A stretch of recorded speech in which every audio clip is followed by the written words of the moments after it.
Hello and welcome to the chemistry class once again. आज हम पढ़ रहे हैं रिएक्शन मैकेनिज्म में एलिमिनेशन रिएक्शन और पढ़ेंगे हम हॉफमैन्स रूल के संबंध में। इससे पहले हम एलिमिनेशन रिएक्शन में E1 रिएक्शन पढ़ चुके हैं। आज हम पढ़ रहे हैं E2 एलिमिनेशन रिएक्शन। यहाँ पर E जो है वो एलिमिनेशन के लिए यानी विलोपन के लिए लिखा जाता है और 2 यानी बायमॉलिक्यूलर यानी द्विअणुक। तो हम पढ़ रहे हैं योगात्मक अभिक्रिया जो कि द्विअणुक है और E2 एलिमिनेशन E2 विलोपन अभिक्रिया इसका नाम है।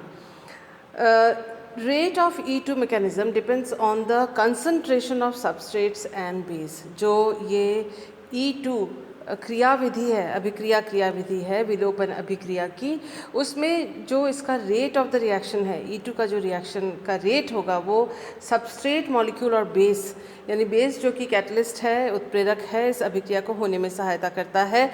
और वो सबस्ट्रेट मॉलिक्यूल जो ऑर्गेनिक कंपाउंड या जो मॉलिक्यूल जिसके ऊपर यह अभिक्रिया हो रही है, जिस पर एलिमिनेशन या विलोपन हो रहा है, उन दोनों की सांद्रता पर E2 रिएक्शन का जो रेट या गति है वो निर्भर करती है। In E2 mechanism formation of a transition state takes place. तो E2 जो अभिक्रिया की क्रियाविधि होती है, इस क्रियाविधि में एक संक्रमण अवस्था का निर्माण होता है। हमें ये मालूम है कि संक्रमण अवस्था उस स्पीशीज़ को कहा जाता है जो अभिक्रिया के दौरान बनती है और जिसमें आंशिक बंध होते हैं और कई बार आंशिक आवेश भी होते हैं और इसमें बंध बन रहे होते हैं और टूट रहे होते हैं। और जो ट्रांजिशन स्टेट या संक्रमण अवस्था है उसकी ऊर्जा काफ़ी हाई होती है और उसका लाइफ टाइम यानी जीवन काल, उसका जो लाइफ टाइम होता है, जीवन काल यानी उसका स्थायित्व जो होता है वो बहुत कम समय के लिए, लाइफ टाइम बहुत थोड़ा सा होता है। ये बहुत अस्थायी स्पीशीज़ होता है और इसकी ऊर्जा बहुत ज़्यादा हाई होती है। ये अस्थायी है यानी अनस्टेबल और हाई एनर्जी स्पीशीज़ होता है। दो अभिक्रियाओं के जब कोई अभिक्रिया हो रही होती है उस अभिक्रिया के दौरान बीच में ये बनता है और इसमें बंध बन रहे होते हैं, पुराने बंध टूट रहे होते हैं और नए बंध बन रहे होते हैं। तो इसके अंदर आंशिक बंध या पार्शियल बॉन्ड्स होते हैं और पार्शियल चार्ज होते हैं और पार्शियल बॉन्ड्स होते हैं। E2 takes place in the presence of acid catalyst. तो E2 जो क्रियाविधि है वो एक क्षारीय कैटलिस्ट या उत्प्रेरक के उस प्रेजेंस में, उपस्थिति में होती है। E2 mechanism is mostly shown by substrates with less steric hindrance, for example primary halides।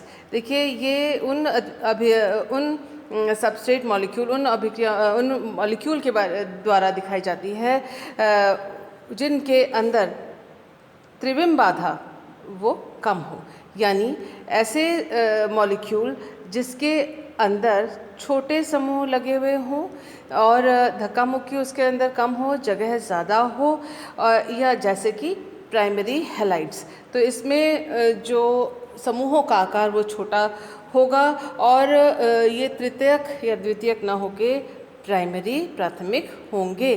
तो ऐसे जो मॉलिक्यूल्स होते हैं, ऐसे सबस्ट्रेट्स होते हैं, वो E2 क्रियाविधि बताते हैं। ये इसलिए भी आप समझ सकते हैं कि इसके अंदर बेस उत्प्रेरक भी आता है।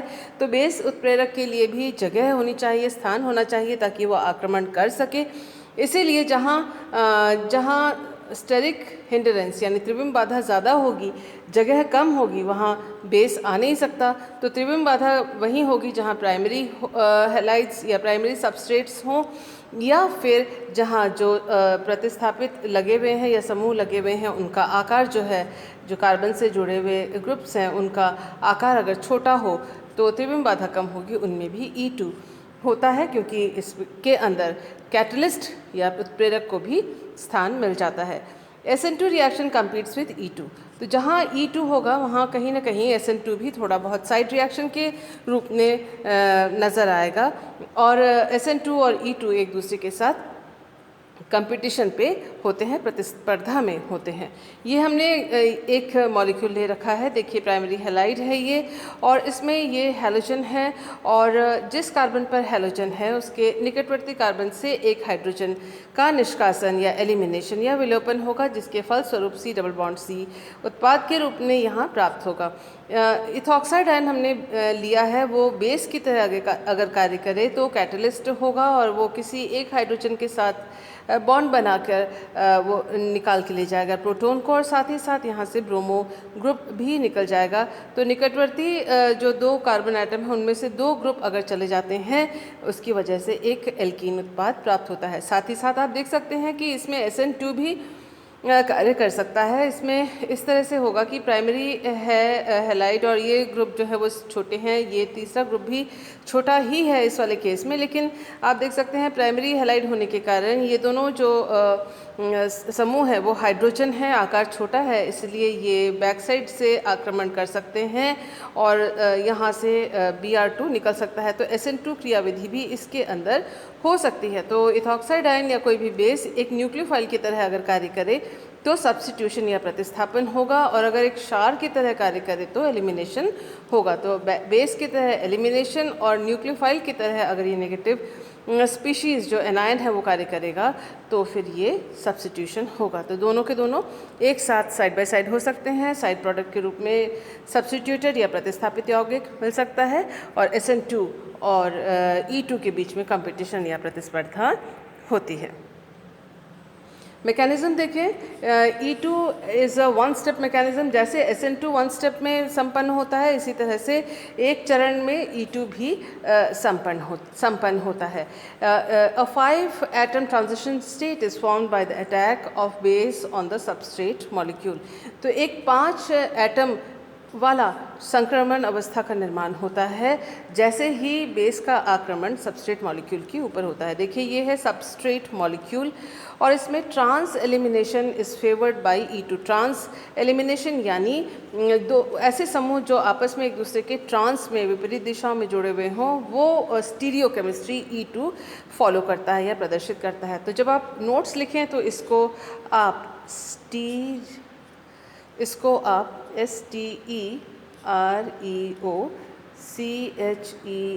स्टीरियो केमिस्ट्री में इस टॉपिक को लिखें। स्टीरियो केमिस्ट्री लिखने के बाद ये लिखें कि ट्रांस एलिमिनेशन जो है वो E2 के द्वारा अधिक प्रदर्शित किया जाता है।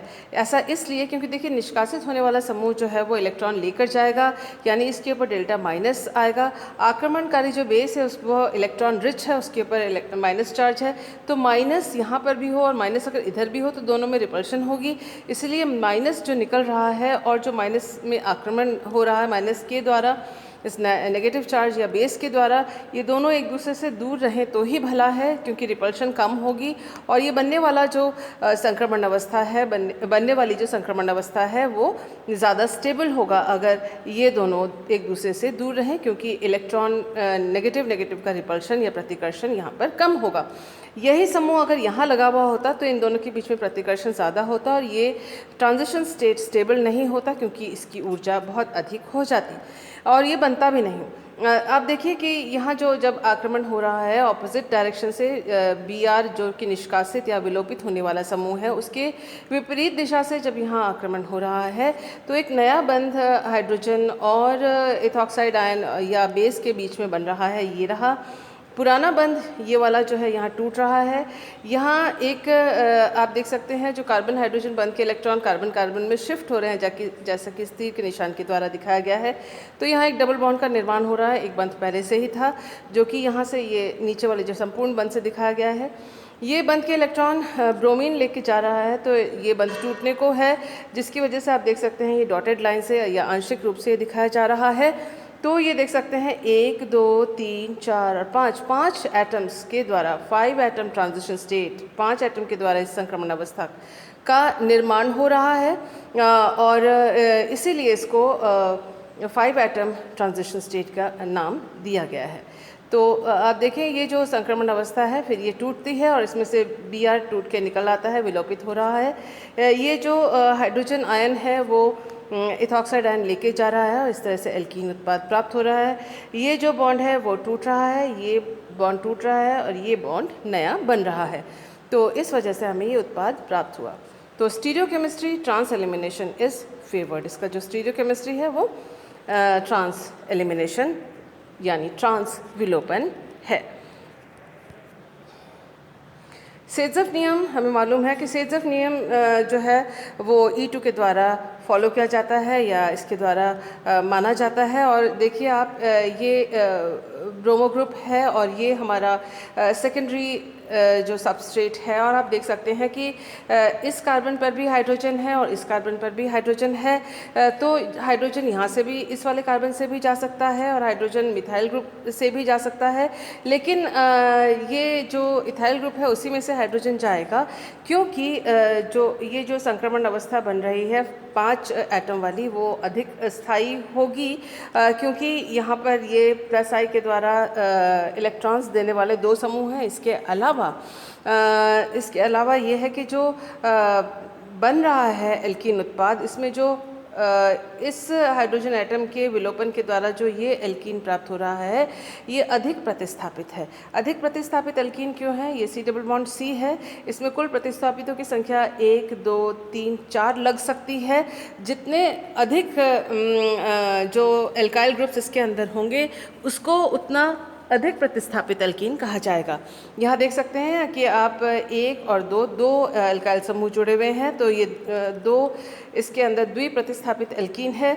यहाँ C डबल बॉन्ड C में आप देख सकते हैं कि ये हाइड्रोजन दोनों, एक ये हाइड्रोजन 3 हाइड्रोजन हो गए, बस एक एल्काइल ग्रुप जुड़ा हुआ है, तो ये एकल प्रतिस्थापित एल्कीन है, ये द्विप्रतिस्थापित एल्कीन है। अधिक प्रतिस्थापित एल्कीन अधिक स्थायी यानी मेजर उत्पाद। ये हमने इससे पहले वाले वीडियो में भी, सेट्ज़ेव नियम वाले वीडियो में भी इसको पढ़ लिया था। तो सेट्ज़ेव नियम भी E2 एलिमिनेशन के द्वारा फॉलो किया जाता है, प्रदर्शित किया जाता है।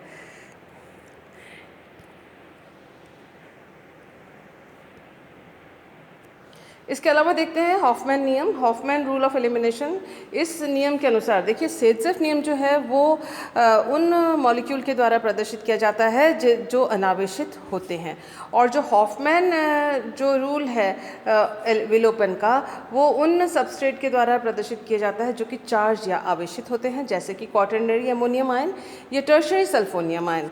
तो हम ये जो रूल है इस नियम के अनुसार जो कम प्रतिस्थापित एल्कीन होगा वो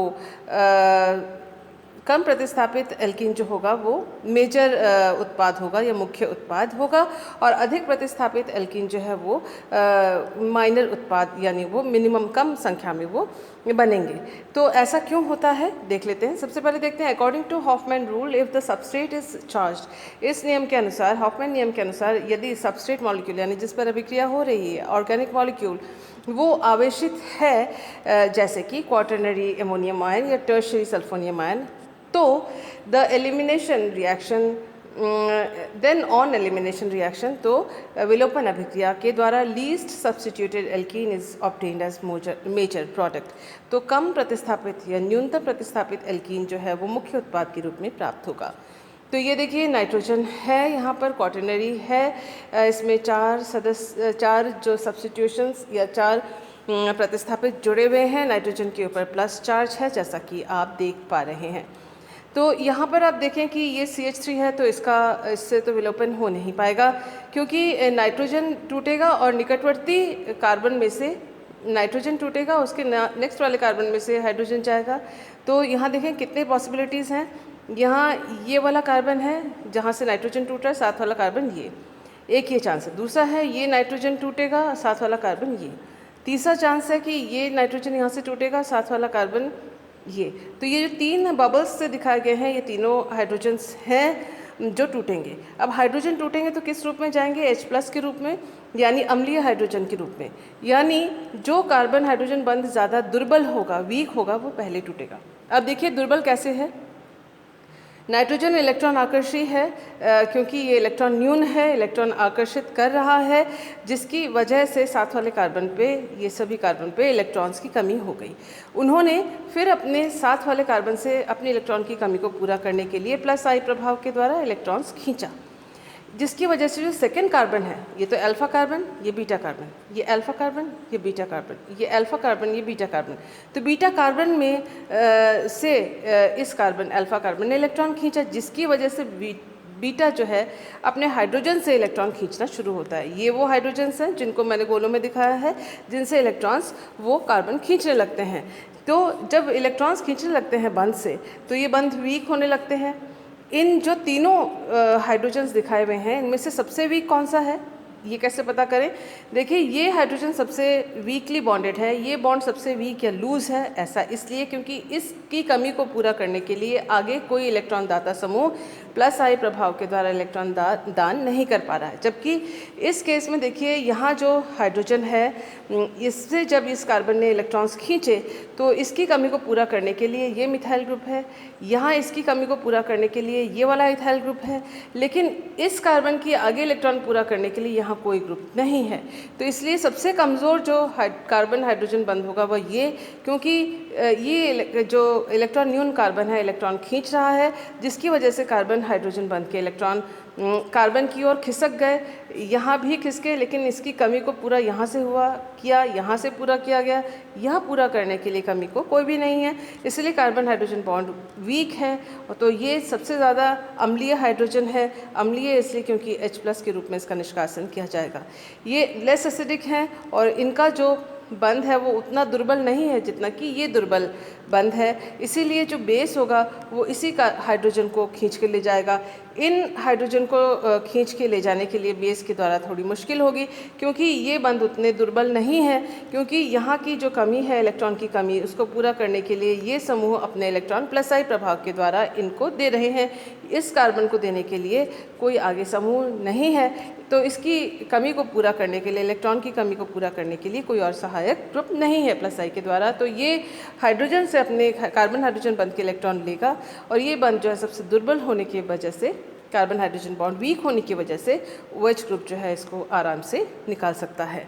तो एलिमिनेशन या विलोपन जब होगा तो जिस पर कि ये जो ग्रुप है ये नाइट्रोजन टूटेगा और ये हाइड्रोजन टूटेगा, ये वाला ग्रुप और ये दोनों ग्रुप निकल जाएंगे। तो आप देख सकते हैं कि H+ भी निकला और ये जो बड़ा वाला ग्रुप है ये यही ग्रुप है जो निकल के आ गया, जिसके फलस्वरूप जो इथीन है वो सबसे मेजर प्रोडक्ट बना। इसके अलावा अगर यहाँ से भी हाइड्रोजन जाए या यहाँ से हाइड्रोजन जाए, यानी ये बॉन्ड टूटे या ये बॉन्ड टूटे, तो उनसे ये दोनों एल्कीन बनेंगे, जिनकी जो कि माइनर होंगी, जिनकी जो मात्रा होगी वो कम होगी। हॉफमैन रूल का एक्सप्लेनेशन मैंने अभी आपको दे दिया है, लेकिन फिर भी मैं आपको एक बार और बता देती हूँ। Nr3+, ये Nr3+ जो है और इसके ऊपर जो एक और ग्रुप है, यहाँ साइड से ग्रुप डालिएगा, is a strong electron attracting leaving group. ये जो प्रबल इलेक्ट्रॉन आकर्षी और विलोपित होने वाला, निष्कासित होने वाला समूह है। A beta carbon with hydrogen is necessary for elimination. जब Nr3+ ग्रुप निकल रहा है तो उसके साथ जुड़ा हुआ एक बीटा कार्बन होना चाहिए, यानी नाइट्रोजन के साथ एक कार्बन और फिर एक और कार्बन होना चाहिए। जैसे कि हमने वहाँ इससे पहले देखा, नाइट्रोजन के साथ 2 कार्बन होने चाहिए और जो दूसरा कार्बन है उसे बीटा कहा जाएगा, उस पर एक हाइड्रोजन होना ज़रूरी है, वरना विलोपन अभिक्रिया नहीं हो पाएगी। जैसा कि हमने इससे पहले वाले जो हमारे एग्जाम्पल है उसमें हमने देखा है।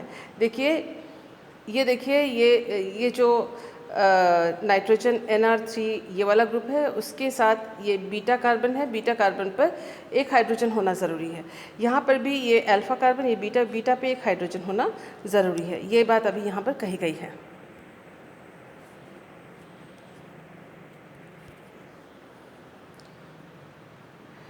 Beta carbon with hydrogen is necessary for elimination. और beta carbon hydrogen bond is loose और weak because positively charge nitrogen atom attracts electron from neighbouring group.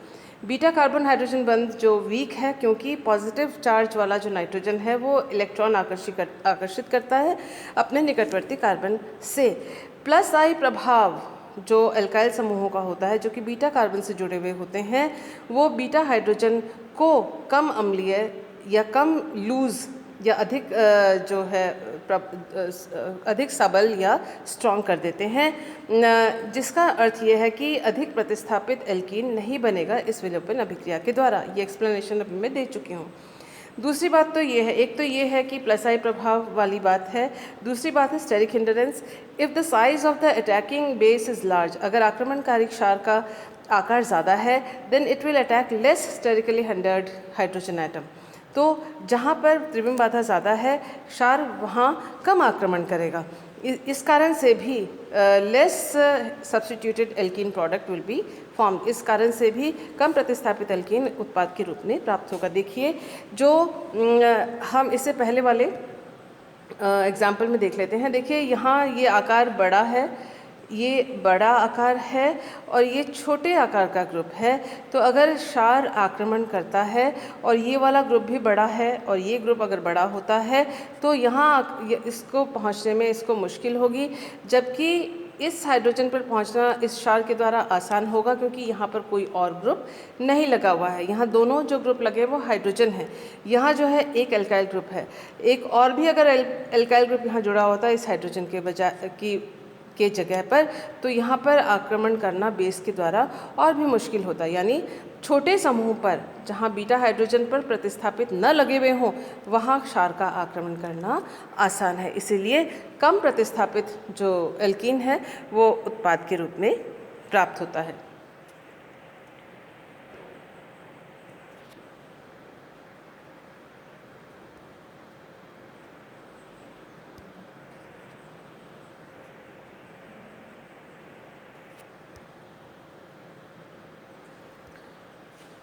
उम्मीद है आपको आज का एक्सप्लेनेशन समझ में आया होगा। फिर भी अगर इसमें 2-3 बार आप देख लीजिए, समझ लीजिए, पढ़ लीजिए और फिर भी समस्या हो तो आप मुझे कांटेक्ट कीजिए।